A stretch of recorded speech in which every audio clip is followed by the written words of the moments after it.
Oh,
right.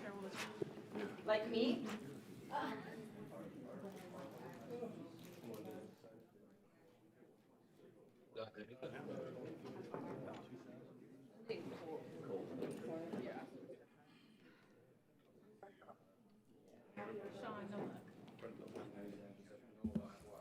Good morning, Director Miller. Can you hear us? I can.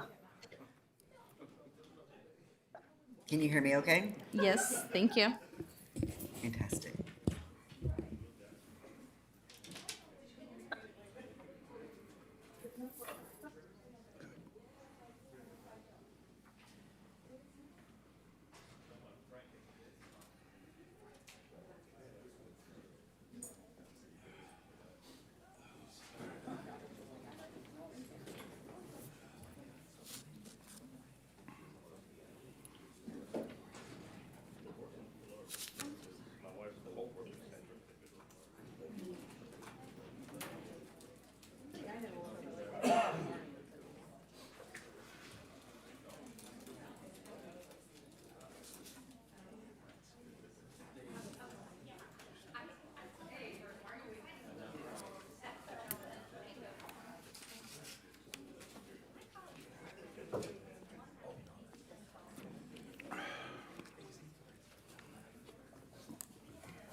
Yep.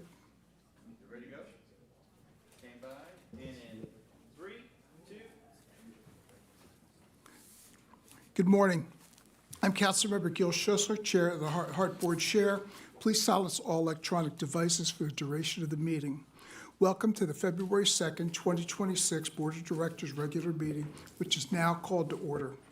The meeting format is hybrid with board members physically present at the HART Administrative Offices, 1201 East 7th Avenue, Florida Conference Room, and participating via communication media technology. If you are able, please join me in the Pledge of Allegiance. I pledge allegiance to the flag of the United States of America and to the republic for which it stands, one nation, under God, indivisible, with liberty and justice for all. Thank you. Mr. Gibson, I believe you have a comment. Yeah, before staff takes attendance, I just wanted to state on the record that Councilmember Alan Clendenin previously notified staff that he will not be attending the meeting due to a scheduling conflict. Thank you. Okay, staff, please take attendance. Director Cameron Cepeda. Present. Director Hobbs. Present. Director King. Present.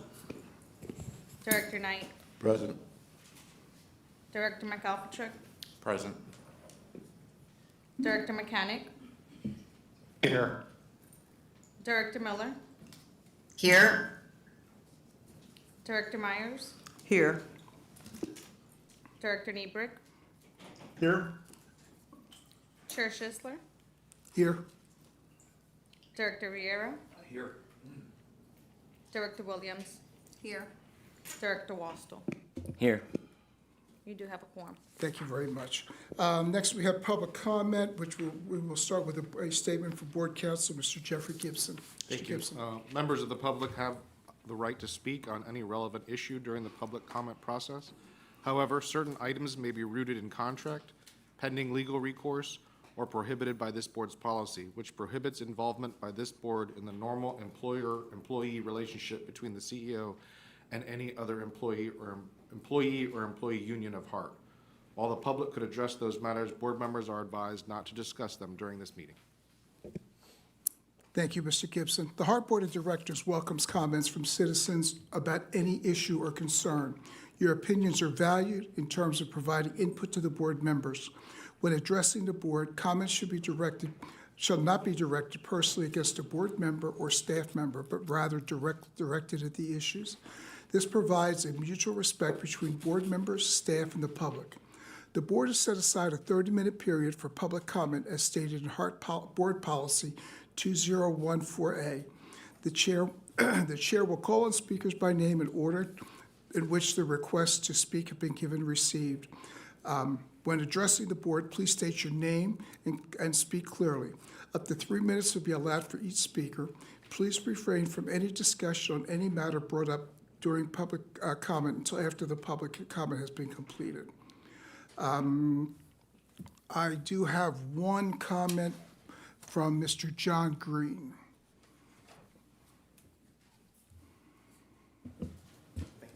Good morning. Good morning. I'm gonna wait till she pass out this copies that I brought.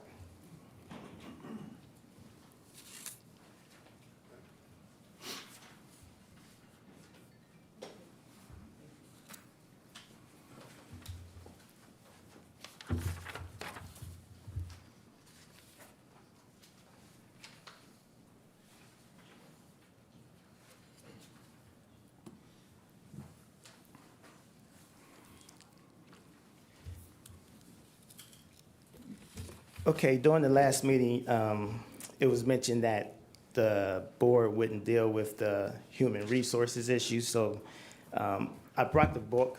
This is your contract that the board signed for February 3rd, 2025, September 30th, 2027. What I have from this book is an article of out-of-class work, and the CEO mentioned last meeting that all his managers are here and on top of the issue. So I want to raise the question about bus drivers versus paratransit. And as you can see, I put an asterisk, or try to put an asterisk, by 6 out-of-class work provisions. And I underline substantially different. So what I want you to do in private is ask the managers and the CEO, what's the difference versus buses, paratransit? Is it a significant difference in what they do? Secondly, I would like for you to pay attention to C, compensation, right? So if there's not a difference in how they get paid or a difference in what their work does, I would say that, yeah, the pay should be different and it shouldn't be a class issue, a class work issue, right? So we need to look at this policy, fix it, get it right, because now eventually you're gonna have to deal with this. All it takes is a class action grievance for you to fix this, the separation in the work classes. So if you don't want to deal with that somewhere down the line, you know the union about to have another election coming up, and you never know who's going to put that class action in. This has been going on for a while, and it might cost you a lot of money. So I'm just putting you on notice now to pay attention to this article, because it's definitely a big difference. You probably paid a lot of money to bring the paratransit up to the salary of the bus operators, when you made that, whoever made that decision. So just a warning. You might want to look at that. Thank you, Mr. Green. Your comments are appreciated. That's all the people I had signed up. Is there anybody else that would wish to speak at this point? Appearing to be none, thank you very much. Thank you for your comments. Next, we will have a recognition of an outgoing board member. On behalf of the board, I'd like to recognize Director Gary Hartfield for his service on the board. He was appointed on November 1st, 2023, and throughout his tenure, he represented the HART Board on the Affordable Housing Authority Board, the Transportation Planning Organization, and the Tampa Historic Streetcar, and as also serving on many committees, including the Strategic Planning and External Relations Committee, Finance and Audit, and the Charter Review Ad Hoc Committee. Mr. Drainville has a crystal bus as a token of recognition of his service, and he's on his way up there. Would you like to say anything? Thank you, Mr. Chair. Thank you, CEO Drainville. To the board, administration, and staff, thank you for the opportunity to serve the nearly 1.5 million residents in Hillsborough County. As you're aware, our public transit system is integral to all of the indicators that will attract and retain companies and individuals to our county. Please keep up the important work that we do here at HART. It is central to the long-term vitality and sustainability of our county. Thank you again. Thank you, Mr. Hartfield.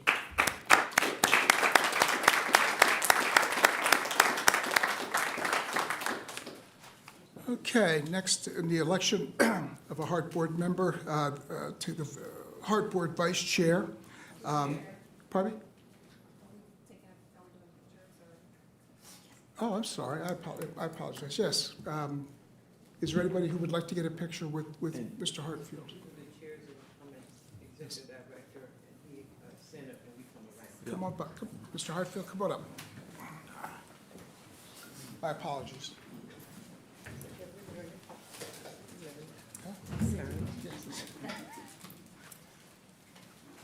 Bring your, no, you're right here. Bring your ward.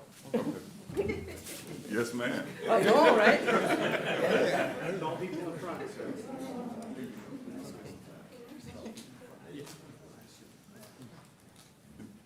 You're good. You're good.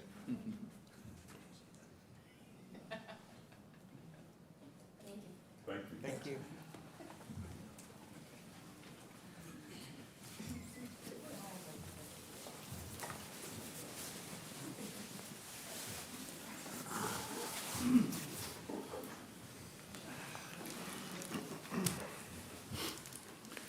Okay, given Mr. Hartfield's resignation, there's a vacant position for the HART Board Vice Chair. Board officers are elected through an open process, and nominations are accepted from the floor. As Director, Ms. Myers is currently serving as the Secretary. She is serving as the county elected representative, meeting the requirement of HART Board Policy 120, General Organization of HART, Section 120.0 through officers. This process, I will ask for nominations for the floor, which do not require a second. Once nominations are closed, I will ask board members to vote on the nominations in order received to identify one board member with a majority of votes. The last step will be to confirm the board officer's election with a motion by the board. Do we have any questions on it? And you can nominate yourself if you so desire. Do we have any nominations for the floor for the 2026 HART Board Vice Chairperson position? I would nominate Director King. Okay, Director King. Director King, you accept that nomination? I do. Thank you. Okay. Any other nominations? Yes, I'd like to nominate Commissioner Myers. Well, she's already, Commissioner Myers is currently Board Secretary. Okay. Do you Right, want to? so We're usually in Robert rules. If one vacancy, you can move off. But that's, I mean, do you accept the nomination? Yes. Okay. You sure? Okay. Okay, do we have any other nominations? Appearing to be none. Staff, would you please do, Catherine, could you do a roll call? We have, Mr. Chair, I'm Yes. going to withdraw because it's only one name, and I just remain the secretary. okay, Okay, make all right, so we have one name, congratulations. we have Director King, who's nominated to be Board Vice Chair, so we'll entertain a motion as such. We have a motion, Second. we have a second. Any discussion on the motion? Appearing to be none. All in favor, please indicate by saying aye. Aye. Aye. Aye. Okay. Director King, congratulations. You are the Vice Chair of the Board for 2026.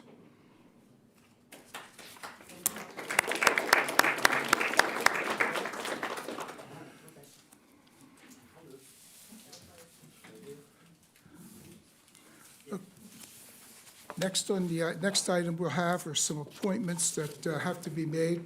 First, the first election will be for an additional member of the Tampa Historic Streetcar Board, known as the THS Board. This board meets monthly on the fourth Tuesday of the month at 2 p.m., which was just recently changed for 1 p.m.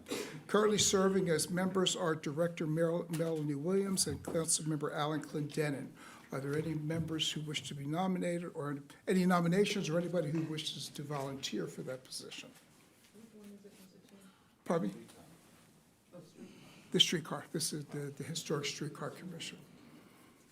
Anybody interested in serving on the Historic Streetcar Commission?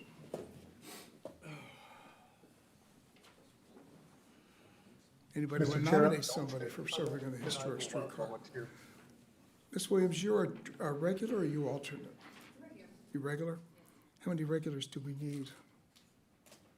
I'm an alternate, Mr. Chair, and I'll, absent any other nominations, I'll put my name in the hat for that role. Well, that sounds good. Okay. Director Niebrick has volunteered to run, to be the regular member for the THS. Do we need a separate motion for each one of these? Okay. So I'll entertain a motion to appoint Director Niebrick as the regular member to the Tampa Historic Streetcar Board. We have a motion and a second. Motion and second. All in favor, please indicate by saying aye. Aye. Any opposed? Thank you. Aye. Congratulations. Okay. Yeah, so we got a regular, now we have an alternate position that's open. Anybody interested in being the alternate to the Tampa Historic Streetcar? I believe I am an alternate at this point. I thought you were. Yeah, because I attended the last meeting, and we'll just maintain that at this point, if that's all right with everybody else. Then we'll, if we need to do an additional one later in the meeting, we can do it then. Next election is for a member of the Transportation Planning Organization, TPO, which meets on the second Wednesday of each month at 10 a.m. The current alternate is Director King, who is still interested in serving as a member, as the member capacity. If he is appointed as regular, then we'll need an alternate, will need to be appointed. Are there any nominations for regular member other than the Director King, who has expressed interest in moving up to the regular member? Appearing to be none. Can we have a motion then to appoint Director King as the regular member to the TPO? Second. We need a motion first. Okay. Knight. Oh, I'm sorry, I didn't see it. Can we, motion is second. Any discussion? Appearing to be none. All in favor, please indicate by saying aye. Aye. Any opposed? Okay, so then we'll need an alternate to the TPO. Anyone interested in being an alternate to the Tampa Planning Organization, Transportation Planning Organization? Anyone? I'll volunteer to be alternate. Okay, thank you, Mr. Deaver. So we have an election by Director Niebrick. We have a motion to appoint him as the alternate to the TPO. So move if I may. We have a motion by Director Vieira And who second? By Director Knight. All in favor, please indicate by saying aye. Aye. Any opposed? Okay, great. Congratulations, everybody. We have TPOs covered. And last but not least, I believe, is the alternate for the Affordable Housing Advisory Board, which meets on the second Monday of the month at 9 a.m. Director Williams is currently serving as a member to the board. Are there any nominations from the floor for an alternate?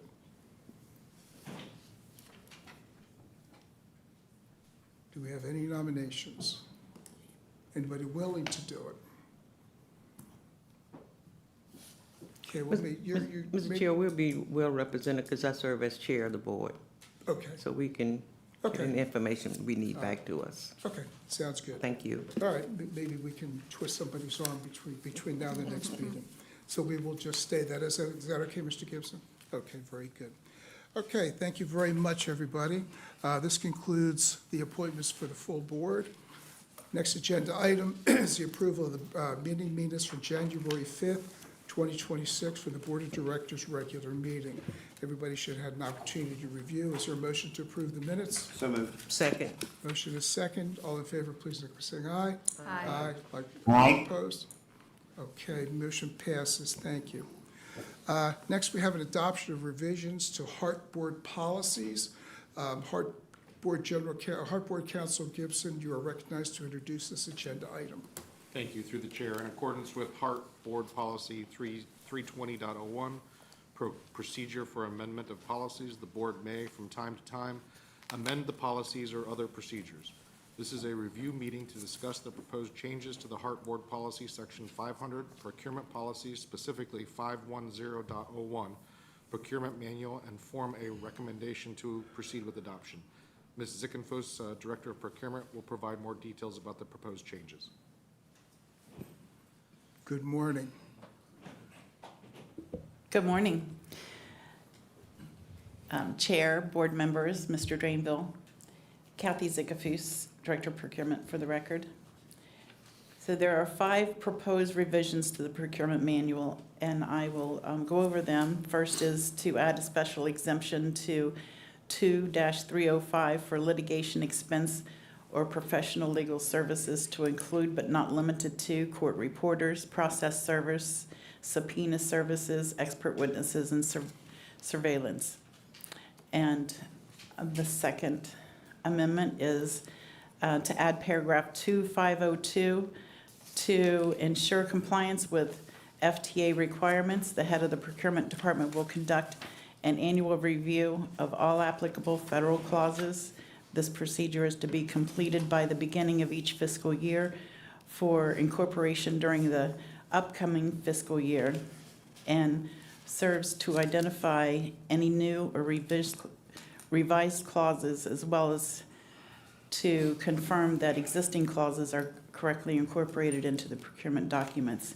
The process begins with the head of the procurement department obtaining the most current version of the FTA master agreement and circulars from the FTA official website. A thorough review of these documents will highlight any changes or additions to the applicable federal clauses, and this clause will satisfy the deficiency of missing FTA clauses found in the fiscal 25 triennial audit. The third item is to add a paragraph to 2502, Build America, Buy America, and Exhibit U02 for construction solicitations. The fourth amendment is a change to 3-207.02, selection of legislative consultants, general counsel, legal services, and chief executive officer recruiting services to read, the authority may use a competitive solicitation process or informal competitive process when obtaining legislative consulting services, general counsel, and legal services for the recruitment of the chief executive officer. In preparation for this, the board shall appoint the board chair, this is the change, the board chair shall appoint an ad hoc committee to oversee the selection process. This is in alignment with HART's policies. And finally, to incorporate the FTA Circular 4220.1G into the procurement manual. Any questions? Very good. Are there any questions from the citizens? Comments? Okay.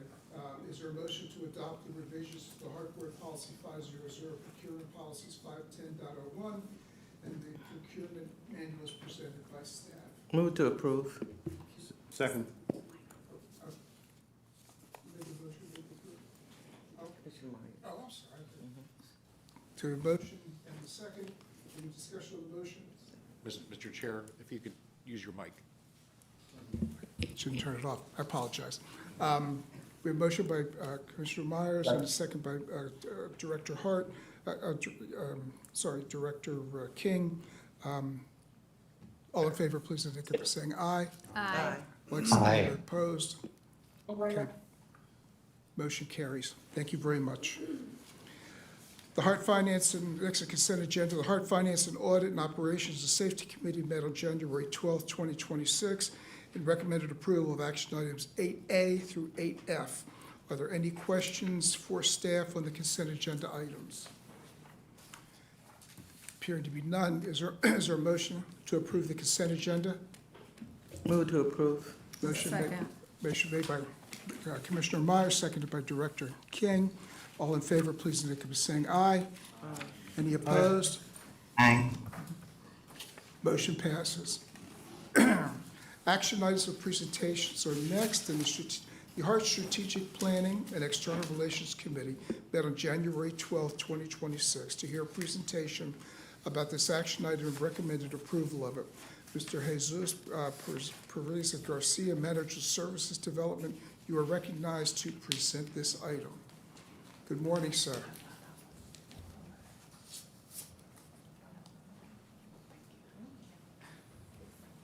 Hi, good morning. Chair Schisler, board members, Mr. Drimble. My name is Jesus Perez Garcia, and I'll provide some context on this action item. The priority list is the first step to get projects into the FDOT work program and the Transportation Improvement Program, or TIP, which is important for receiving federal funding. The priority list process also allows us to opt for specific pots of TPO and FDOT funding. Current funding applications are for fiscal year 2032. These funds are programmed 5 years out. From the last priority list cycle, HART got $11 million programmed for fiscal year 2031 for our top 3 priorities, which are heavy maintenance facility, bus replacements and midlife overhauls, and bus stop capital repairs. Receiving $11 million out of $22 million available in TPO funding is pretty outstanding. Note that this is pretty much recurring funding we get every year for our top 3 priorities. Which leads me to HART's priority list for this upcoming cycle, which you can see on the screen. We have the following 7 projects ranked in priority order: bus replacements and midlife overhauls, heavy maintenance facility, and bus stop capital improvements. Those are the recurring top 3 priorities. Priorities numbers 4 and 5 are the Tico Streetcar extension and the Airport to Downtown Premium Transit Corridor, which are City of Tampa projects that we include in our list as a show of support, seeing as HART is a major stakeholder in these projects. Lastly, we have priorities numbers 6 and 7, the Paratransit CAT ABL project and the Tampa Arterial Bus Rapid Transit, or BRT.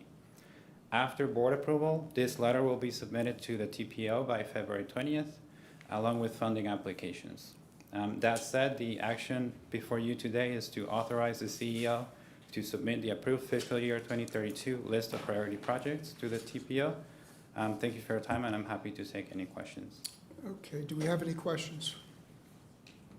Appearing to be none, can we entertain a motion? I'll entertain a motion to approve the TPO list as presented. So moved. Second. Okay, we have a motion to second. Any discussion on the motion? Appearing to be none, all in favor, please indicate by saying aye. Aye. Aye. Aye. Any opposed? Motion passes. Thank you very much. Thank you. And you'll be able to, you'll get this filed, it's gonna be filed this month? Sorry? It's gonna be filed by the 20th, I think you said? Yeah, Okay. February 20th. All right, good, thank you.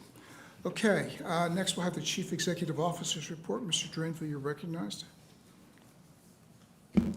Thank you, Chair, and good morning again, board members. So starting off with some financial highlights, the FY 2025 external annual financial audit is underway and nearing completion. It is planned to be presented to the audit report at the February 16th Finance and Audit Committee meeting and the March 2nd board meeting. We are aware at this day, on this day, the Strawberry Festival Parade for our board members, the county commissioners, we'll have to leave early on that day because of, so staff will be cognizant on the scheduling conflict and have this early on the agenda. The first quarter FY 2026 federal financial reports and milestone progress reports were completed on January 30th. There were 11 FFRs and 11 MPRs. The Budget and Grants Department would like to thank everyone for completing their MPRs in a timely manner. The 2025 NTD annual report was submitted on January 30th. The FTA uses NTD data to apportion funding to urbanized and rural areas in the United States. Transit agencies report data on several key metrics, including vehicle revenue miles, vehicle revenue hours, passengers miles traveled, unlinked passenger trips, and operating expenses. The 5310 grant applications were submitted on January 27th.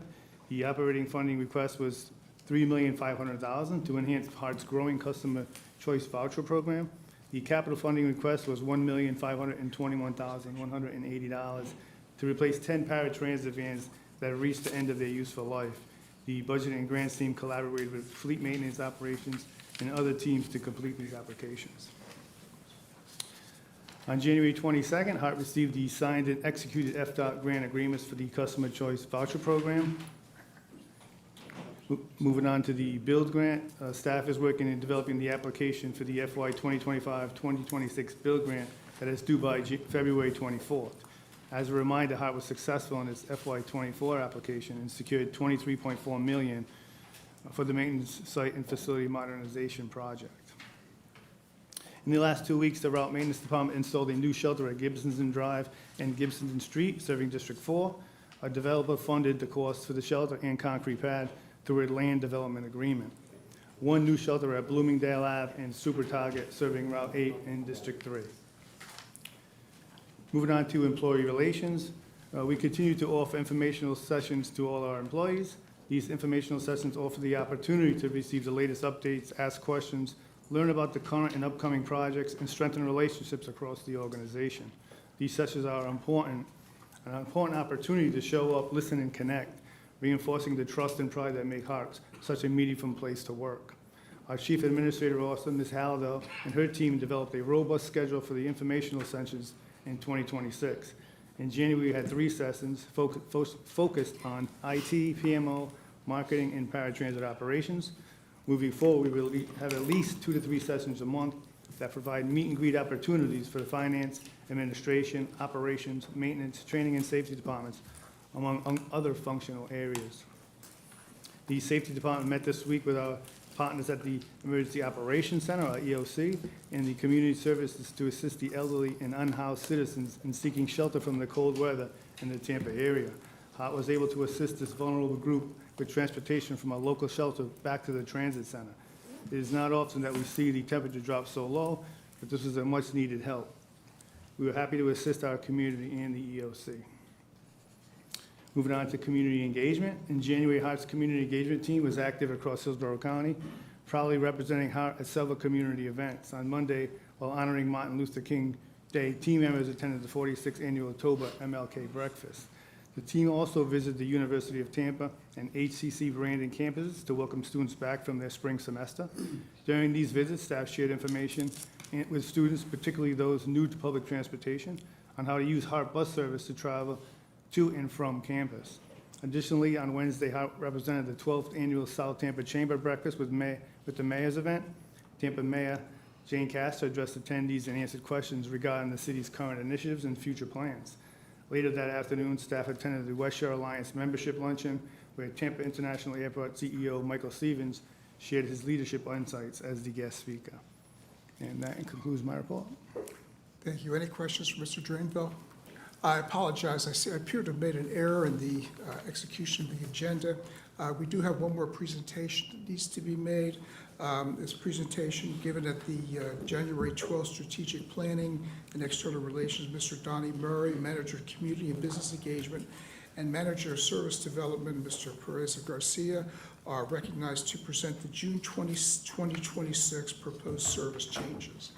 Gentlemen, I apologize. My bad. No worries, we appreciate it. Good morning, board members. My name is Donnie Murray. I'm the HART Manager of Community and Business Engagement. I am joined again by Jesus Perez Garcia, the Manager of Service Development. We will be going over today some proposed service changes that we took out to the community, did some public engagement where we'll be talking about what we heard, and then sharing the final proposed service changes.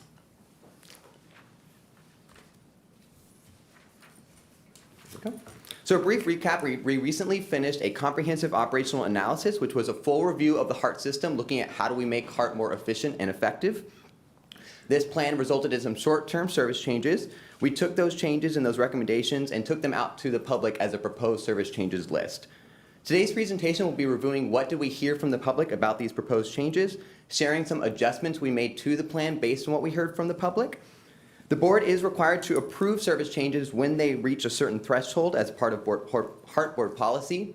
Today's presentation is just informational. We will be coming back to the board next month at the March board meeting for the actual approval. We want to make sure we give you time to hear what the final proposed service changes was in between so that you had some time to think about it before making a final decision. If the board does approve any of the changes at the March 2026 board meeting, those changes would go into effect in June 2026. And as a reminder, we will be doing a major update to our transit development plan this year, which is where we have those bigger discussions about future vision, long-term plans for new routes and new types of services. The COA was just focusing on some short-term, immediate changes to the system. So in accordance with HART policy to have public involvement in connection with route elimination, we did request feedback from the public about these proposed service changes for a 31-day period from September 15th to October 15th, with a final public hearing being held on Wednesday, October 15th from 5:30 to 7 here at the EBOR offices. This whole effort was so that the community could have a voice in this process. We had a variety of different formats where the public could provide their feedback, both physical and digital. Our main sources were a custom website, heartserviceinput.com, along with lots of events out in the community to talk with staff in person. We also sent the feedback through email, phone calls, and mail to ensure that those with limited access to online could still participate in the process equally. And all these comments were considered equally regardless of any of these formats that they were received. It all goes into one log together. To educate people on the proposed changes, we had a flyer that listed all the changes, a flyer that listed all the dates of the opportunities that they could talk with staff or participate, maps that showed individual route changes, a summary video, display boards at events, and handwritten comment cards. And all these materials were available in English and Spanish. We also promoted this opportunity to provide feedback out throughout the community, again, both physical and digital formats. We had posters at bus stops and at our transit and transfer centers, flyers on board all of our buses and vans, information on the HART website, information on our transit mobile app. We sent out email newsletters, press releases, and put newspaper advertisements. So HART hosted 21 public meetings and 16 pop-up meetings for a total of 37 community events, which consisted of 63 hours with HART staff throughout the entire process. These outreach efforts targeted particularly the most affected routes, so we really looked at 24LX, 25LX, and the HARTFlex South County. During these community events, we talked to a total of 751 people and distributed over 450 flyers. So this included being at our transit centers 12 different times. We had 4 different open houses at community centers, 2 in English and 2 in, we had 4 community centers. We had 4 online virtual town halls. 2 of those were in English, 2 of those were in Spanish. And then, of course, our final public hearing here at our EBOR admin offices. And we also had pop-up events at the 24LX and 25LX park and rides. And we also had staff riding those routes that have the most proposed impacts, 8 different times. We also coordinated with the Hillsborough TPO, who were able to provide us with additional staff support so that we were able to execute all of this outreach and marketing efforts. The proposed service changes that we did take out to the public was a total of 8 different routes, of which 3 were proposed to be eliminated. We received a total of 212 comments in the entire month process, and it was a good balance of coming both from in-person events and online opportunities, thanks to our full outreach efforts. We read every single comment, we take them in consideration, and we did make some adjustments to the plan based on some of that feedback. There are some other comments that we heard that were just miscellaneous, unrelated to the plans, and we can include those in our general comments that we received throughout the year. For the 24 and 25 LX, we did hear a combined 130 comments, which is about the same as those routes' average daily ridership. So I believe that we did hear from just about every single rider for those 2 routes. Similarly, with the HART South County, we did hear 15 comments from that route. That is also about the same average of its daily ridership. Based on some of the feedback, we did add into our final proposal to extend the 360 LX to an extra hour. You'll hear a bit more about that in a moment. Another concern we recognized was that there was an improvement being relative to the change and the impact of the area that we were doing. So we had originally proposed to have a frequency improvement on the Route 9. We adjusted our proposal based on the feedback, and we're actually going to propose to increase frequency on the Route 38 to have it maintained within the greater Brandon area. One of the proposals was to remove the loop to HCC Brandon. Based on feedback, we have actually removed that proposal from the plan, so Route 37 will stay the same. And then there are a couple other adjustments that you'll hear about shortly. A log of all the comments that we heard, a summary of all the outreach efforts, and copies of the marketing materials are included as a copy in your board packet in the back. The way that we explain these changes to the public is that these removals are part of a trade-off. So we do have limited resources when it comes to the number of buses we have and the number of hours we can even afford to have service out on the road. So with the COA, if we want to prioritize how we're using these resources and able to serve the entire community in the best way we can, that trade-off does come with removing some of the inefficient services in one area and reallocating them. What that does get us with this plan is improving frequency on a route that has high demand and only comes every hour, and also improving on-time performance and overall just improving customer experience. And these changes are cost neutral. The goal was not to save money. The goal was not to spend extra money. It is all cost neutral. And now I'll hand it over to Mr. Jesus, who will talk about those changes one by one. Thank you, Donnie. Good morning.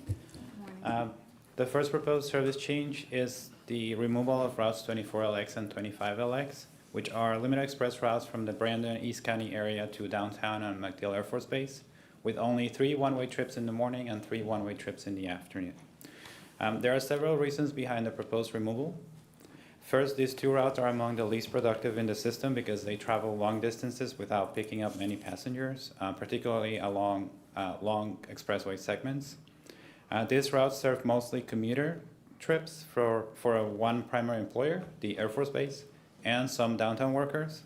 This makes them highly sensitive to ridership swings tied to changes in work schedules and working conditions. Other routes have a more diverse and stable ridership base with different trip purposes such as errands and recreation, serving multiple types of jobs and serving more destinations. I will elaborate on this a bit more on the next slide. The alternative for riders of 24LX and 25LX is the Enterprise van pool, which may be a better fit for this type of trip. It can provide more flexibility with direct trips, shorter trip times, and choosing your own schedule, including times and even days per week. Vanpool is already a well-established program among MacDill employees. Currently, there are 43 vanpools that go to the Air Force Base with 205 participants. 27 of those 43 vanpools drive in from the general East County area. And thanks to the federal transit benefit, most federal employees pay nothing out of pocket for the vanpool service. Route 25LX riders also have the option to use Route 360LX, which goes from Brandon to MacDill Air Force Base as well, but with all-day hourly service. Additionally, we're going to improve service hours for Route 360LX to start an hour earlier. We have already engaged with Enterprise regarding promoting their vanpool program among riders of 24 and 25LX. And we have also reached out to MacDill Air Force Base to let them know about this potential removal and the vanpool alternative. One of the proposed improvements is to increase frequency on Route 38 from hourly to every 30 minutes on weekdays, which is reallocating the resources from 24 and 25LX.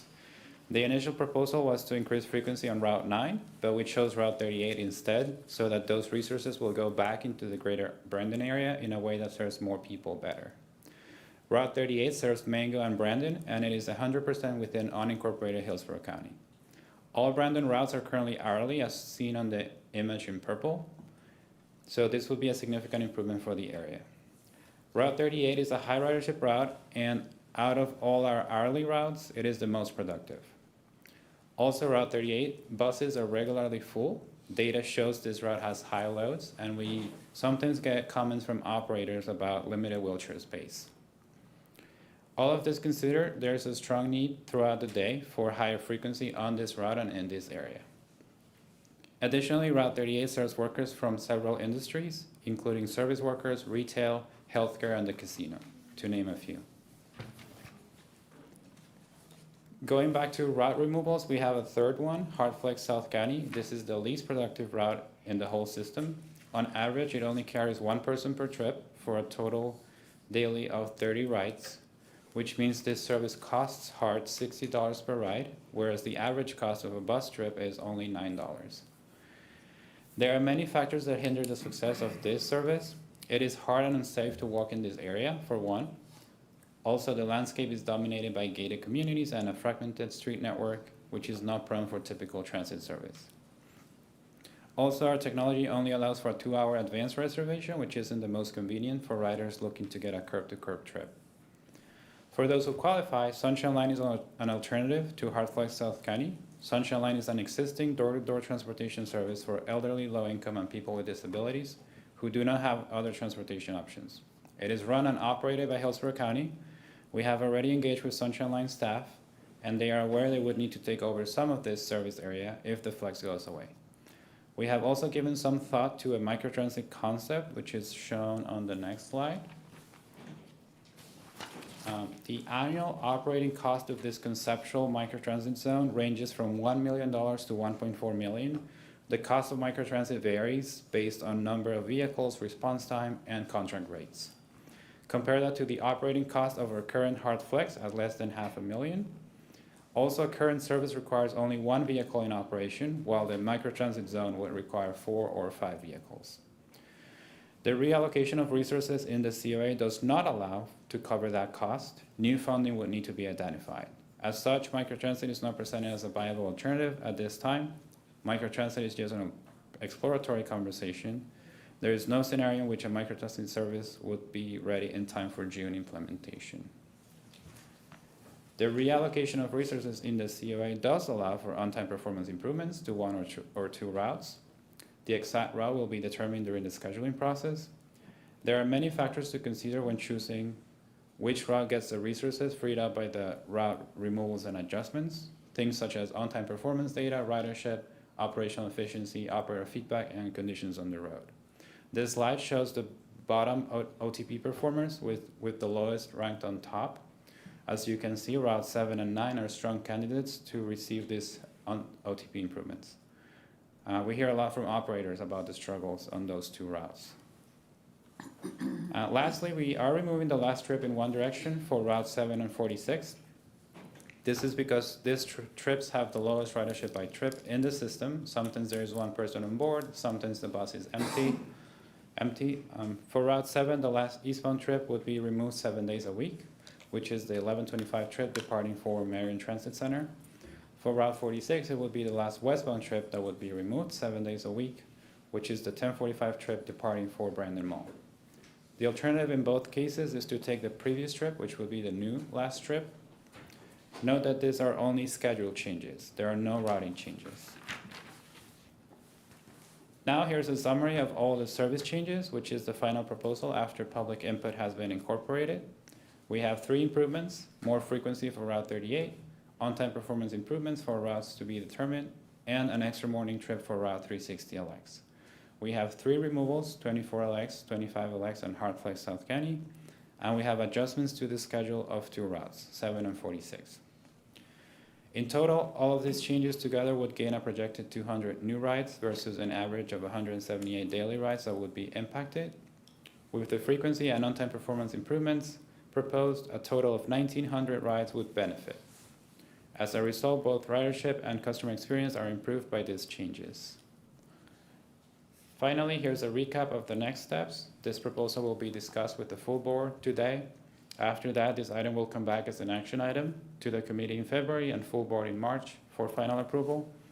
Once approved, the service changes process will start for an implementation date of June 7th.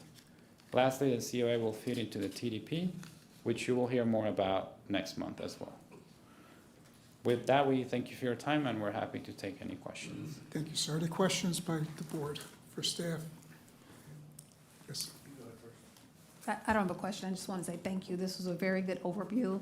It's grounded in data, and it really makes sense to get that type of return on investment. 1,900 more rides and a better customer experience. Definitely support it. Thank you for the work done. Mr. Hobbs? You actually said what I was going to say, so thank you for that work. We appreciate it very much. Thank you. Any other comments or questions? I have one, Mr. Chair. Mr. Myers? Now, how many would qualify for South County? Because in your notes, you were saying if they qualify for the ride?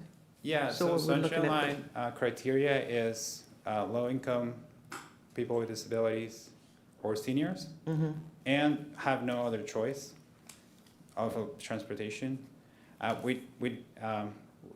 Given the demographics of this area, we expect the majority of HART South County users to qualify for that.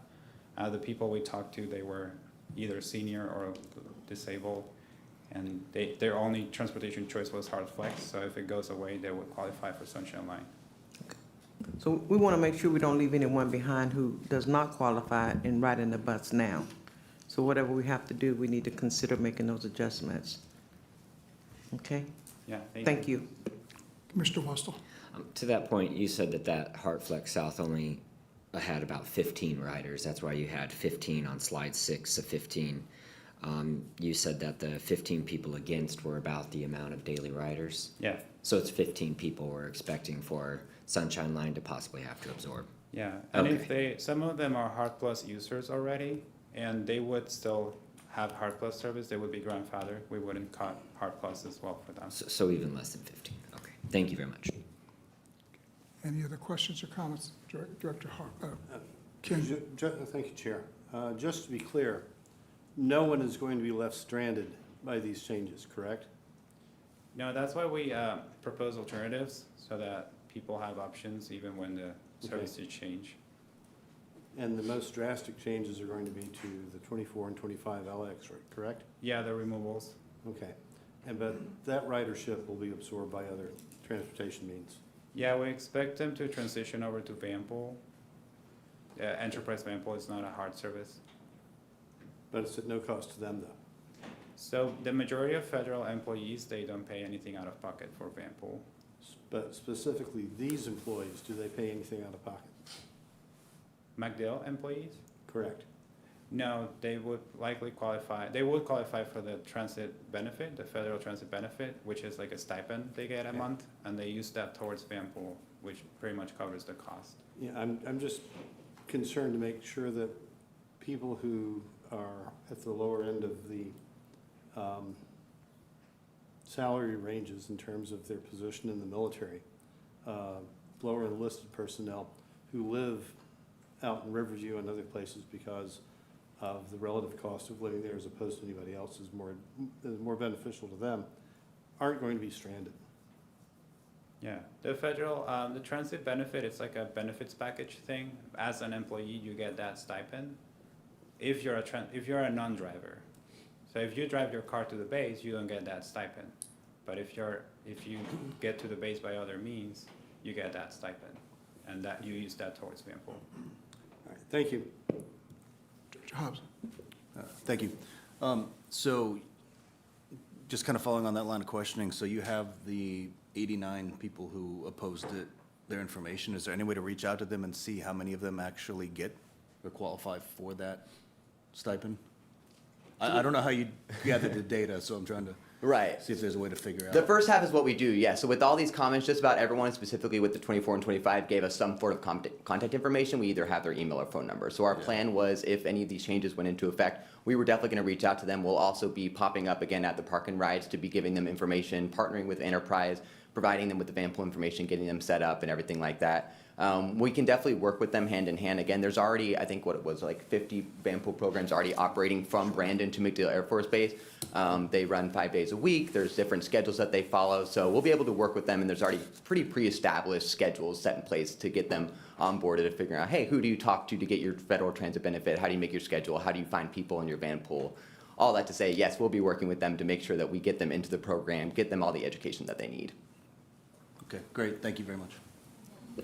Director Williams? Yes, I think it's important to note that even though we implement some changes, after June, we still have the ability for customers or riders to go online and hit the radio button and give feedback at any given time. So I think we just call that out and make sure that people know that for whatever reason, that opportunity is there, and at least we can track that feedback when they go in online and provide their feedback. Yeah, we have our customer service portal that's open, not related to the changes, just all the Right. time. So they could, and we monitor those things before and after changes as well. Thank you. Commissioner Myers? Thank you. And after the activity that happened in June, can you all come back and report to this board?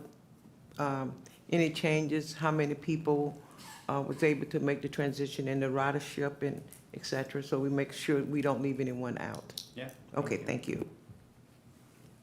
Very good. Appears to be all the comments. Thank you, guys. Good job. Thank you for Thank you. the feedback and the outreach and the continued outreach to the public to make it as easy a transition as possible for them. Good job. Appreciate it. Okay, next will be the chair's report. I just want to thank the fellow board members for stepping up and filling the gaps in the board appointments. I urge everybody to stop outside and see the new bus, the newly wrapped bus, I guess is the best way to put it, for the Black History Month. It looks great, and get your picture taken there. It's a good job. And I heard that there was a lot of volunteers by HART staff for the Gasparilla this weekend. Thank you to everybody who braved the cold and the hordes of people down there, but I heard it was a fun time and everybody did a great job. Thank you very much. Next on our list is the board council report. Mr. Gibson, you are recognized. Thank you, Mr. Chair.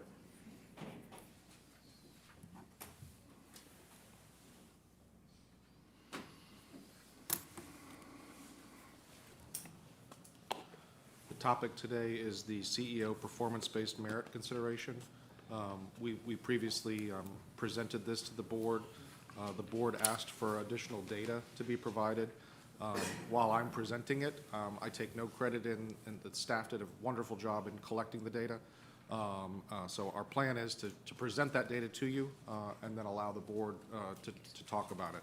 I believe staff forwarded this information to each of the individual board members last week so that you'd have an opportunity to review that, but we will spend a little bit of time going through that. Thank you. Section 7 of the current CEO's contract deals with the merit increase. At our previous board meeting, this board voted for a 5% increase effective January 5th. The Section 7 of the contract provides a two-part mechanism for merit increase. Number one is grounded in the evaluation, which your board members reviewed. Part two is an evaluation on, quote, more subjective criteria that the board should deem appropriate. And the contract provides that an additional merit up to 15% is permitted. The board asked for if you can go to the next one, asked for guideposts. Our current CEO secured $72.3 million in federal funding, awarded the largest grant in HART history, $32 million low, no emission buses, $23.3 build grant, heavy maintenance facility. And over the current leadership, the HART has built reserves to 37.2 million, 125% of required levels. Like I said, the board was provided this information before. Here, the next slide has a litany of accomplishments by the current CEO. We don't need to go over that. The board has it, and certainly if the board has any questions, we can talk about that. The next slide is, again, the language from the contract is other more subjective criteria that the board should deem appropriate. Based on our prior meetings, members of the board asked for specific data to be provided. For example, CEO salary from other operating budgets, total operating and capital budgets, the complexity of operation, the funding sources. Additionally, the board asked for information regarding direct report salaries and prior CEO salary. So based on those requests from members of the board, staff put all that information together. So number one, direct report salary. Here we present to the board, as was requested, the current chief executive officer salary, and then those direct reports, the chief operating officer, the chief financial officer, the chief administrative officer, and the chief safety and security officer. The findings support appropriately differentiated from senior leadership roles and alignment with accountability, scope, and governance responsibility. Again, as was requested, here is a view of the prior CEO. What's shown in the blue line is the actual amounts that the CEO over the past several years was provided. The orange line assumes a 3% increase from the prior CEO of where that would be, just to give the board some context of what that would be. Next, and this really, I cannot commend the staff for the data that they really did a lot of work, I have to say. And here we see transit peer agency comparisons. We have in blue we have Florida transit agencies, and then in black we have some other transit. We have the total operating budget, the capital budget, and the total budget. You see that HART really just fits right in the middle there, ranked number 6 out of 12 of those operating budgets comparison. This is 2024 data. Next, we have transit peer agency comparables by the number of budgeted employees. We see here that HART ranks number 9 of the 12 based on the number of employees of 821. I think that number's a little bit higher now, but that's based on the 2024 data. Next, we have transit peer agency comparables based on the complexity of operation. We see the number of modes of transportation, the number of buses, as well as the number of bargaining units. And you can see here that HART ranks number 4 in the complexity on the number of modes, that number 9 in the number of fixed route bus modes, and then number 2 in the number of bargaining units, being that we have 2 bargaining units. Most of the other comparable transit organizations have only 1 bargaining unit, and then New Orleans has 3 as opposed to our 2. The next slide shows peer agency comparables of the salary for the chief executive. You can see that we rank number 10 out of the 12 comparables. We tried to provide the board with as much data as we could with respect to 2024, 2025, and 2026. But you can see the comparables for that. Next, it was requested that that staff provide the funding and taxing authority comparison, how our peers rank, and you can see how HART is funded versus the comparables and how they are funded, whether it be sales tax or ad valorem, local gas tax, and the like. So you can see that. With that, again, I want to commend staff for the research that they did. They did a lot of work. This was hard work for them, and I really commend them. And so I would turn it back over to the chair for discussion. Thank you, Mr. Gibson. Do we have any questions or comments for Mr. Gibson and/or the staff on the information presented? And I'm sorry, I didn't hear what you say, sir. No, I was just thanking staff sorry. and asking if there's any comments or questions for staff or give regards to the information presented. Mr. Chairman, is it appropriate to discuss now the resolution of the issue? Yes, Or, that okay, was great. gonna be May my I? next step. Yes, sir. Yes. May I? Please. Thank you. Yes, sir. So I had supported last time additional funds above the cursory 5%. I do think that a lot of these statistics and everything that we see sort of validate that. I base that on a number of things. Number one is just the objective monetary amount of grants that our CEO, Drainville, has helped to procure. As being chairman for 3 years, I've been there firsthand when he works with people ranging from Congresswoman Laura Lee, Congresswoman Kathy Castor, and different people in both political parties who I think really, really respect him. There's another issue, frankly, of just a lot of respect that he has garnered from people in the community, including a lot of elected officials, again, of both parties. There are things that transcend politics, and I think the ability to be respected per your integrity and your temperament and the work that you put forward, I think, is one of the things that makes Scott or CEO Drainville very, very attractive to people in that regard. And then trust, to me, he's a very trustworthy person, a very decent person of integrity. And then he's also, and I can't overestimate this, stability.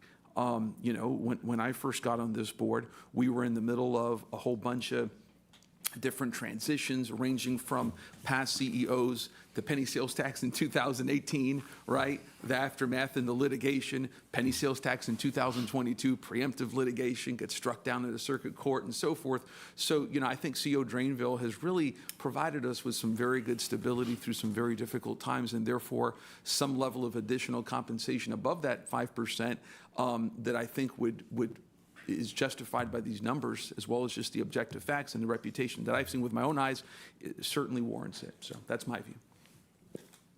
Any other comments? Do we have anybody care to throw out a number? This is a mechanic here. I'm sorry, David. I want to echo what Councilman Vieira suggested. Although I don't think he picked a number, but I would just like to say, I've served at various times on the HART board over 20 years. I think I've worked with 5 different CEOs, and Scott is by far the most responsible and intuitive and aggressive leader that we've had in that time period, and I just can't speak highly enough.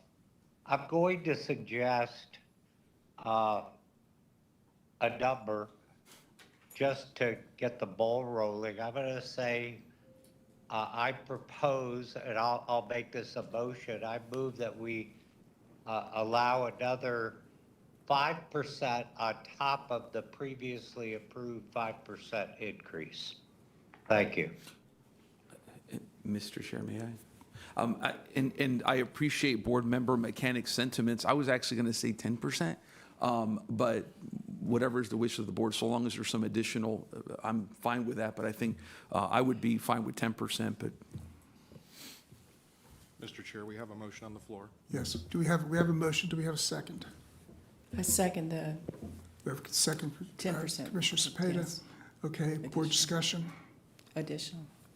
Pardon me? I'd second his, The 10%? yes, We have a second. above the 5, yeah. I'll amend my motion to Okay, make I was just about to ask that. 10% over the 5% previously approved. Okay, so we have a motion and a seconded 10% increase, a merit increase for CEO Drainville. Any other discussion or comments? I'm sorry, Commissioner Myers. Thank you, Mr. Chair. So we're saying the 5% we voted for last month. Correct. And then now coming back with the 10%. Correct. So that's a That's total of perfect. 15%. Total 15%. Which we voted down last month. Am I correct? I don't believe we voted it down, we just kicked Well, it we back didn't for pass, additional we settled for the information. 5%. I think a Correct. motion was made. Well, the motion was made for 5, correct me if I'm wrong, the motion was made for 5 with any additional merit as per the contract, kicked back, more information brought back to the board at this meeting. It was not formally rejected to go higher, it was just, board felt they didn't have enough information. And if I'm incorrect on that, please feel free to correct me. That was my understanding, and that's the way that finance and audit approached the issue. I would That's support my it. recollection as well. Because I know it was a discussion of the 15%, and we're still trying to get to the 15% today for a total salary increase. But when you look at the information that was presented to us on the salaries and looking at the peers, and right within our region, he's right in the ballpark within the region of Hillsborough County. I will support a 5% increase on top of the 5 we voted for last month, but the 15% I will not support. Thank you. Any other comments? Commissioner Watson? So this will bump him to about 308? I'm sorry. Say again? Will this bump him to about 308? No, it would bump him to, yeah, 295. be under 3. 15% is too rich for my blood, thanks. I would think that somewhere in the neighborhood of 10% would put the position in a competitive range with his peers in the state of Florida. And I think that would be commensurate for the authority and responsibility that he bears. One other thing that we wanted to keep in mind is that his present salary acts as a cap on senior staff being able to raise their level of compensation. And if we're not careful, we run the risk of having a brain drain of people leaving because they can get better compensation in other places. And these are some people that we would probably not want to lose. Okay, thank you. Any other questions? I have one. Could we tie the 5% to something in the evaluation? You know, when we hear the public comments and all, and the turnover that this agency continues to have, that is a concern to me. But I would support this, but I think we need to tie the 5% to something, not just here's a 5% increase. Mr. Gibson, I don't know that there's anything we can do at this point with that 5%. The contract provides a two-step analysis. Number one is performance-based, and then the second analysis is literally other subjective criteria. So it's whatever the board desires. Understood. I just have one more. Pardon? I have one more clarifying question. Yes, sir. Is it correct that the Miami-Dade CEO gets paid $303,000 to manage 3,419 employees?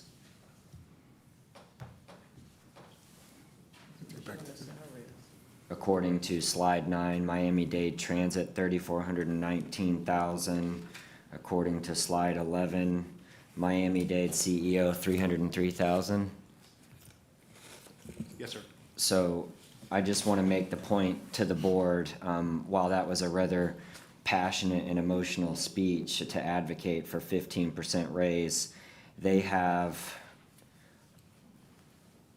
400% the amount of employees that Hillsborough Area Regional Transit has, and we're about to pay the CEO the same amount to manage basically 25% of the amount of employees that Miami-Dade has. That's based off of the chart that's right in front of us, according to slide 8 and slide 9. That is what the data says, correct? Correct. 2024 data. Yes, sir. Okay, Yes, sir. so yeah, it just doesn't math out. Thank you. Commissioner Cepeda, did you have something? Oh, Okay.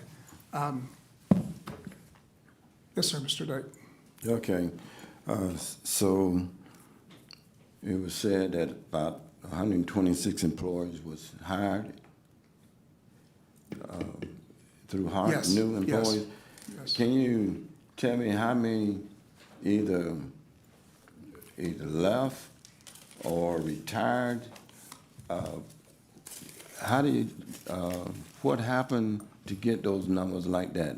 Is it new employees? I understand new employees, but what happened, how many did we lose in either through retirement or, living somewhere else? Or what did we lose in order to increase to 126 by hiring? I'm not sure we can answer that at this moment. Is there anybody who can in staff? Ms. Jackie, you're recognized. Jacqueline Haldo, Chief Administrative Officer. Yes, thank you, Director. It is 124 hires for the year. There is attrition and retention, and I think that number, retirements and some terminations. And I think that number was about 100 employees for the year.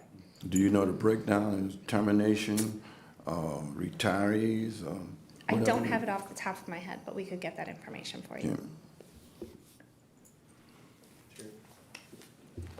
Director Williams, you were Can we first. put slide Hold on a 9 second. back up on the screen?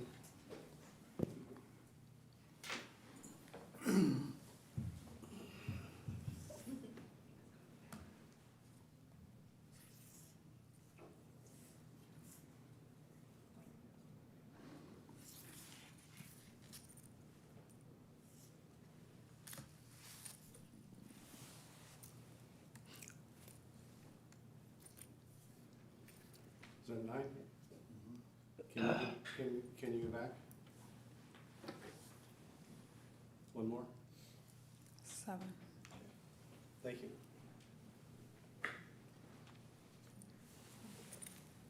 You had a question? Okay. Okay, Director Williams, you were recognized. I was just gonna, thank you. Look at page 7, just to make sure I understand the way it's determined. 250,000 was a previous CEO, different from the 287.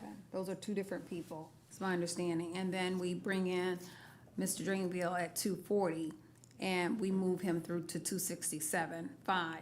And when I look at the orange line, it indicates that, are we talking 3% based on the 287,500, and then 3%, 3 additional percent each year? Yes, ma'am. So it looks like the request is to reconcile the initial 240 to bring him up because of the gap in the 287. Is that my assumption? It's completely the will of the board. And Excuse me? It's completely up to the board, and the board has other subjective criteria, so it's completely the will of the board. This was just to show the board, had there been a 3% increase from prior, what that number would be. Correct. Okay. Yes, ma'am. Thank you. So, Yes, yes, Ms. I'd like to change my, after hearing some of this additional information here, to second the 5%, the additional 5%. Well, I think we have what's proper pursuit. We have a motion. Right, we have a motion. If I'll the rescind the second second. is withdrawn, then On we the need to other see if one. we have a Rescinding your second. second. Yes, Okay, yes, all right, yes. understood. All right. Okay. Commissioner Knight, Director Knight. Now also with the merit part, when that 5 in talking about increasing 5 more to 10, and there also a component of merits, right? Beside this, what about the merit part of it? Well, That this is is all the together? over and above Yeah. that we're talking about. The 5% that was approved last time is already done. And this is this is a discussion on the second part of the increase per the contract, which would be up to 15% additional. Okay. So, Mr. Chair, we currently have a motion, and we need a second to proceed. Can you repeat the motion, please?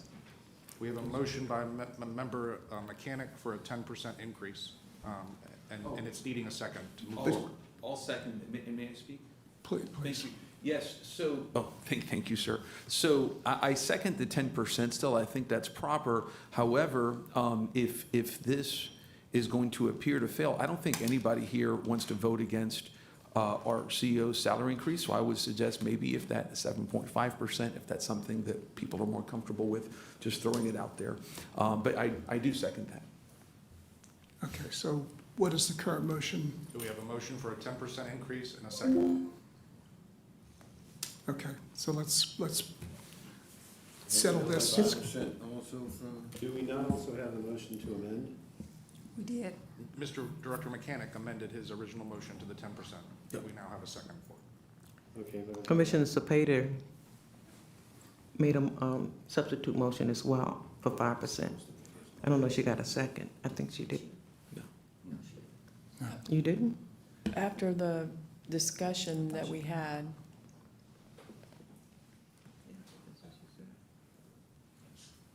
Okay, so let's restate the existing. The current motion on the floor is a 10% increase that Councilmember Mechanic made that's been seconded by Director Vieira. Okay. Okay, so you withdrew your second, you reinstituted the second? Yes, sir. Okay, Once all right. So we Board have a Member mo- Cepeda, Let's yes, sir. dispose of one Yes, motion sir. before we keep stirring the pot on this, if we can. Okay, Okay? I'm gonna call for the vote so we don't get confused. That's what I'm saying. Okay. Ms. Catherine, would you roll call vote, please? Director Cameron Cepeda, Yes. Yes. Director Hobbs, Yes. Director King, Yes. Director Knight, No. Director McAlpatrick, No. Director Mechanic, Yes. Director Miller, No. Director Myers, No. Director Niebrick, Yes. Yes. Chair Schisler, Yes. Director Riera, Yes. Director Williams,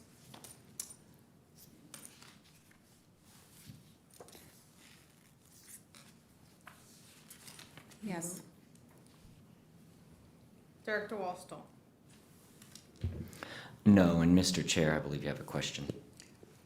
I'm sorry. Yes. Yes, so I was, sorry for the confusion, but Miss Commissioner Myers, when she said that, I thought she was saying for hers, for the additional 5%. Yes. And not the 10%. So, That's why it's for clarification on Yes. the motion at this point. Just to clarify, that was 5% in addition to the 10% in addition to the 5%? That says the motion has been presented, yes. Between the two levels. You had a question Mr. before. Chair? Mr. Chair, Yes. this is Commissioner Miller. Yes, Ms. Brewer. I've had my hand up for quite some time. I'm not I'm supposed to sorry. be sure who's supposed to be monitoring No, that. I can't see that. But a couple of things. One, control over the motion of the floor would help those of us that are remote. And two, if people would actually turn their mics on when they're speaking, that would also help those of us that are remote. There was some confusion on the actual motion we were voting on. I believe my vote was correct for what I thought. If I understand correctly, we are currently voting on the 10% over the 5. Is that correct? That is correct. That's the motion that's on the Okay. floor right And now. my vote remains the same. Thank you very much. Okay, thank you. My apologies. I did not see, the screen was obscured. Yes, sir. Okay. Hold on a second. Ms. Catherine, what was the roll call? I have 8 yes. 8 yes, 5 no. Okay, so at this point, the motion carries. Thank you very much. Mr. Knight? Yeah, the motion carried, but it was still some confusion, and even though Commissioner Myers asked for a vote, there was some question, because I was just thinking 5%, and it was a second motion for additional 5, not 10%. That should have been on there or discussed. That's why I asked what for a I was- clarification of the motion from the board attorney. I understood it, the motion was a 10% that was seconded by Director Beer. Yes, sir, but the motion was not clarified prior to you calling the vote, sir. Mr. Chair. Yes, sir. As is appropriate in Robert's rules, on the prevailing side, somebody can make a motion to amend something previously adopted, since there was confusion for the motion on the board. So anybody who made that yes vote that was confused can motion to amend something previously adopted, and we will revote. So yes, if one of the 8 yes votes would like to have a revote, that now would be the appropriate time to make that motion. You know what, I'll make that motion just so we can have full clarification on all of this, okay? We have a motion, do we have a second? I second. In the interest of transparency, it's So- fine. So for Yeah. for clarity, what the motion on the floor that has been made is a 10%. Section 7 of the contract provides for two increases. One is based on the performance appraisal. This board prior vote was a 5% increase based on the performance appraisal. The second analysis is other subjective criteria that the board members may consider. And so that's the motion on the floor now, is other subjective criteria. The board member can take anything into account. And the motion on the floor is a 10% increase that's now, that's been reconsidered, but that's the motion on the floor, is a 10% increase in addition to the 5% the board has already voted in the prior meeting. Mr. Chair. Yes, Councilman Briere. Just really quick, if I may, this may withdraw the second. Is there anyone who voted yes who wishes to flip their vote by a raise of hand? Well, we just need to have the vote, with all due respect. Okay. We have a motion to reconsider that's been seconded. Okay, it would appear that there is, so my second stands. This Yes. is a motion to reconsider. I have a question. Yes, sir. Thank you, Chair. Are we not in discussion on whether we want to reconsider? Correct, Yes. yes, that's where we are. Okay, but we are in discussion. We're in not discussion calling- of the motion okay. to Yes, sir. reconsider. Then I have a question I'd like to ask, and I don't think I've ever heard an answer to this. What is the practical effect on our current budget, if any, of either the 5 or the 10% increase? If it's not going to blow our budget, that might be something we need to know. That's something that we've reached, the budget has been prepared with assuming a 15% increase. So anything, that would be 15% for the merit increase, correct? Correct. Okay. So Total anything lower compensation. than that would be Okay. lower than what's been budgeted. So there would be no adverse effect below 15%. Correct. The current budget approved by the board assumes a 15% increase. All right, thank you. Correct. Commissioner Myers. Yeah, I made a substitute motion for 5%, so we should have been able to vote on the 5%, because the 10%, I think, was made first, and then I made a 5%. And so we should have been able to vote on both motions without making it so confusing. That's how it should have been handled, council. I apologize for the confusion that I may have caused. And may I say something, Mr. Chair, quickly? Thank you so much. So I seconded this in the interest of transparency. I will be voting against the motion to reconsider because I support the salary increase, but I'm doing that in the event that there were board members who erroneously voted that way, because that's to see if there's a majority. So just explaining that. Thank you, sir. So what's before the board right now is a motion to reconsider its prior vote. So if you want to reconsider it, you want to vote yes. If you want to keep the vote as it stands, you want to vote no. Catherine, would you please do a roll call vote? Excuse me, Oh, I'm sorry. I do have a question. 10% we're taking is 294,000. We just voted to reconsider now. I'm Oh, I sorry. just Go asked ahead, a your question, Go ahead, just to ask your question. clarify. The 10% that's on the table at this point takes us from 267,500 to 294,250. I just want to make sure we're, is that what? That's what the motion to reconsider had done, correct? Thank Okay. Okay. Ms. Catherine, would you go a roll call vote on the motion to reconsider only? Director Cameron Cepeda, Yes. Director Hobbs, Yes. Director King, Yes. Director Knight,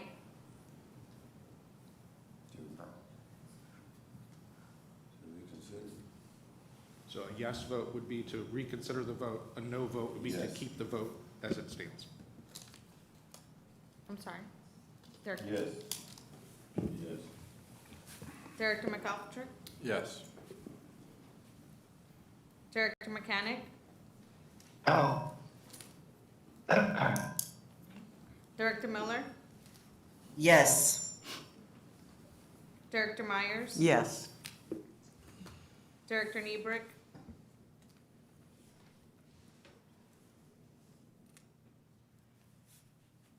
Director Niebrick, I'm sorry, no.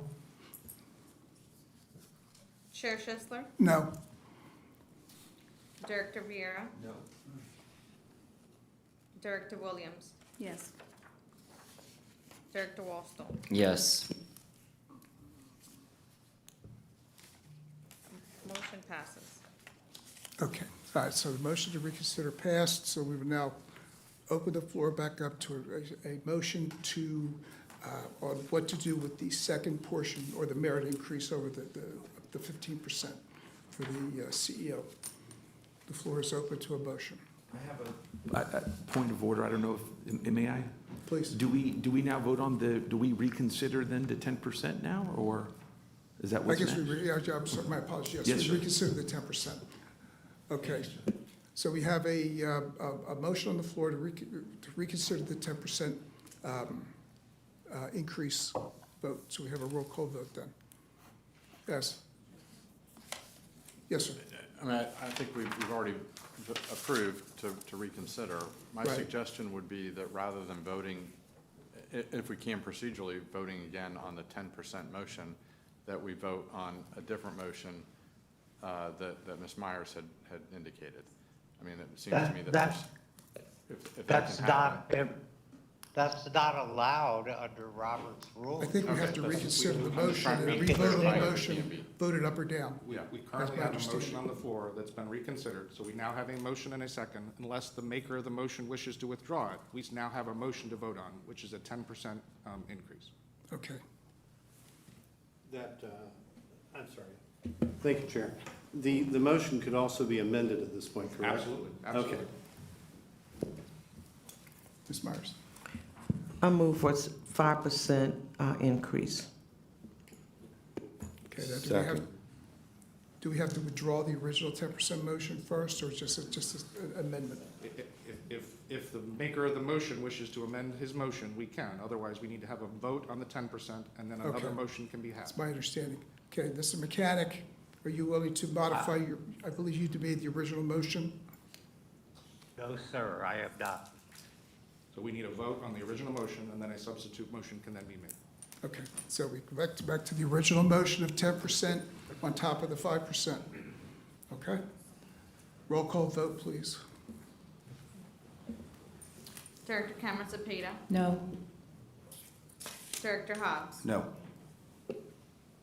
Director King, Yes. Director Knight, No. Director McAlpatrick, No. Director Mechanic, Yes. Director Miller, No. Director Myers, No. Director Niebrick, Yes. Chair Schisler, Yes? Director Vieira, Yes. Director Williams, No. Director Wallstall. No. Motion does not pass. Okay, thank you. So let's go back to the drawing board then. So would somebody care to make a motion on the merit increase for CEO Drainville? I move for 5% increase. Okay, we have a motion I'll on the floor second. for 5%. Who seconded? Commissioner Miller. I'm sorry. Thank you, Commissioner Miller. Okay, so we have a motion, 5% and a second by Commissioner Miller. Is there any discussion on the motion? If I may. Chair, Thank you, sir. Just Mr. to explain my vote, I will be respectfully to my dear friend Commissioner Myers, voting no on this because I do believe that something higher is warranted. So I'm not voting against our CEO salary, but rather against that level of increase. I think something as higher is warranted, just FYI. Thank you, sir. I have one, any other comments? Your light's on, Ms. If Williams. I may, Any comments? yeah, if I may, Mr. Chair. Please, Mr. Niebrick. Just in the, we're 5% versus 10%. I think it's worth considering that in 2022, the CEO that didn't perform well was paid $287,500. At a 5% increase, now in 2026, we're not restoring even to that level. And so it would seem appropriate to me, given the performance that we all agree, or that many people agree from his 2025 accomplishments, that moving the CEO's pay so that it's at least equal to what it was in 2022 sounds appropriate. To my math, subject to verification, that would be a 7.5% increase. And so I'm supportive of this second merit increase above the 5% already approved. I was supportive of the 10% for the sake of approving or getting something approved. 7.5% sounds like the right number to me because it puts the CEO at the same level of pay that this rule had back in 2022. And so I don't know to what extent that can be considered. I am supportive of the pay raise. If 5% is all that this board will agree, then, that will be an acceptable outcome, but I do think a higher increase is warranted up to 7.5%. Okay, thank I you. believe. Yes, I believe a amendment can be made on the original. So if Commissioner Niebuhr wants to make the motion for an amendment on the 5% to 7.5%, that can then be considered. Is that correct? Well, the maker of the motion, Commissioner Has to accept Myers, it, yes. would need to accept it. Right. yes. Right. No, I will not. So Okay. the vote needs to be had on the current motion that's been seconded. Yes. Okay, any other comments on the current motion of 5% merit increase? My only comment is I will be voting no against it because I believe that the 10% is warranted. And it's not an indication of negative against Mr. Drainville, it's just indicative of the work that he and his led. So with that, we'll call the. Mr. Chair. Oh, I'm sorry, Mr.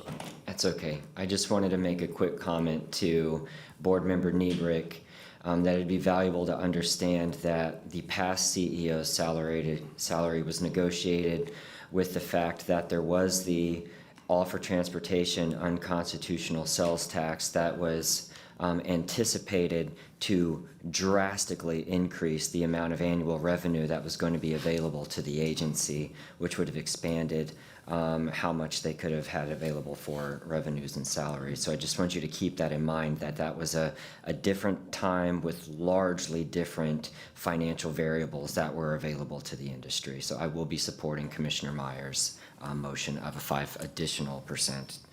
Thank you very much. Councilman. Mr. Chair, I also had a comment. Yes, I'm sorry, please, Ms. Miller. That's quite all right, thank you.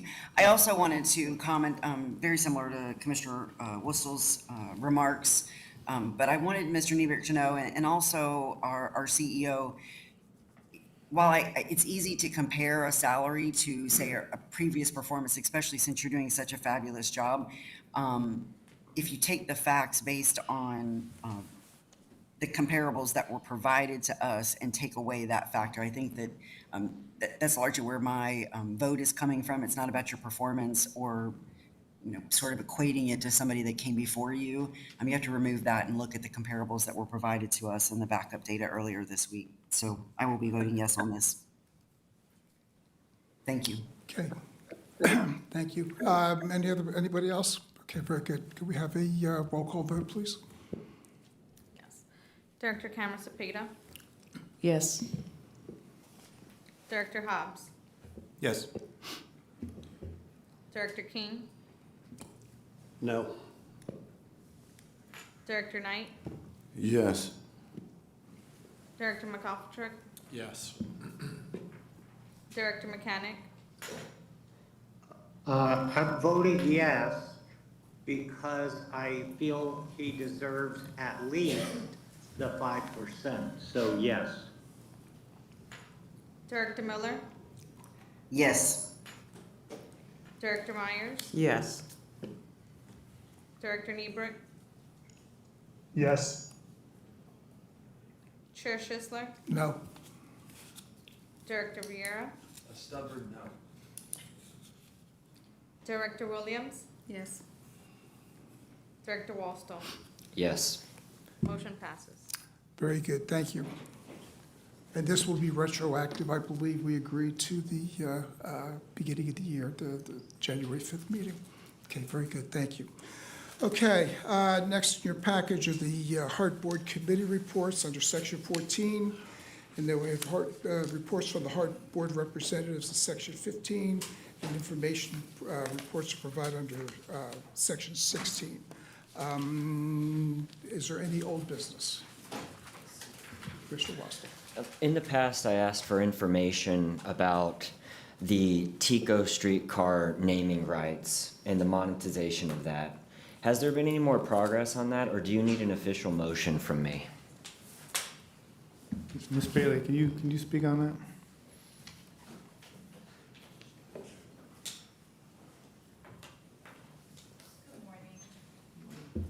Good morning, everyone. Not much progress. We have had some communication with TICO's counsel, and they are extremely adamant about no change. So, yes, I would implore you to take action if that's necessary. What do you need? Do you need, is the board ever been briefed on this? I can't recall. It kind of slipped through the cracks. I don't believe so. I would motion that we bring back a status of the Tico streetcar naming rights, the history of it, and the potential value that might be open to this board. It's a kind of an antiquated contract with really old language, so I could understand, I appreciate Tico, but I can understand why they would like no changes. But I believe that this board has a duty to look at all revenue generating options that we have. So it's just a status report that I would like brought back to the board so we can make a decision on whether or not we would like to pursue that avenue to potentially monetize the naming rights of the streetcar again. Thank you. That's my Do you motion. have a second? Second. Okay, the motion by Commissioner Wastel and a second by Commissioner Cepeda. Any discussion on the motion? Appearing to be none. All in favor, please indicate by saying aye. Aye. Aye. Any opposed? Motion carries, and you'll bring that back at a subsequent board meeting. Okay, very good. Any other old business? Any new business? Thank you, everybody. This meeting's adjourned. Thank you, staff.